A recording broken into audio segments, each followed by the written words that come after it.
Safety is a major issue in the Australian construction industry. We lose, on average, a worker killed every week in the construction industry. The big contractors in Australia will tell you that they take safety seriously and that their jobs are safe. But in fact, that's often not the case.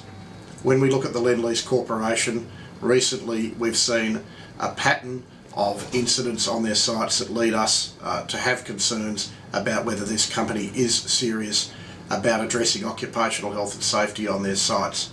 On the UTS site in November 2012, we had a crane fire and the crane came down. 3 weeks earlier we were on that site. We were talking to Lend-Lease about the evacuation procedures, and Lend-Lease in New South Wales never got it right on that particular job. We were very lucky that there was no deaths or no serious injuries, not using the evacuation process that was agreed to with the union. Then we grind a little bit more forward. We look at Barangaroo, a job that we've had a number of issues on.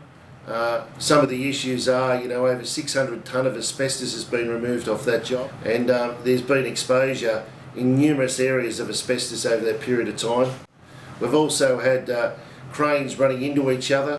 We've had cranes running into scaffold, and we've also had the situation where they've had 2 major fires that have taken place on the site. The bungled evacuation procedures at Barangaroo, where for some hours after the project caught fire, the company were unable to provide an accurate head count as to whether all of the workers on that site were safe. We cannot have a situation where companies cannot safely evacuate their jobs and accurately account for the workers on the jobs. So after the first fire on Barangaroo, 8 days later we have a second fire. We had an interim procedure that was put into place. Those interim procedures weren't adhered to, but what does Lend-Lease say?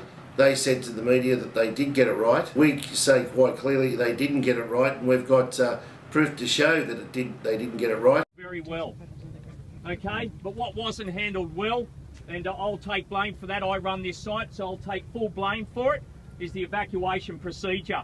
So I apologise to all of you on my behalf that I fucked up. So Lend-Lease are telling the media one thing, and then they're telling the union another thing. It's time that Lend-Lease got serious about safety. This company has been out in the media applauding the federal government's attempts to attack trade unions through the Australian Building and Construction Commission and through the Royal Commission into Trade Unions, which has been announced by the Abbott government. These measures are designed to sideline unions, to put more profits into the pockets of companies like Lend-Lease. What we need to do is get companies like Lend-Lease to focus on the first priority that they ought to be looking after, and that is safety rather than corporate profits.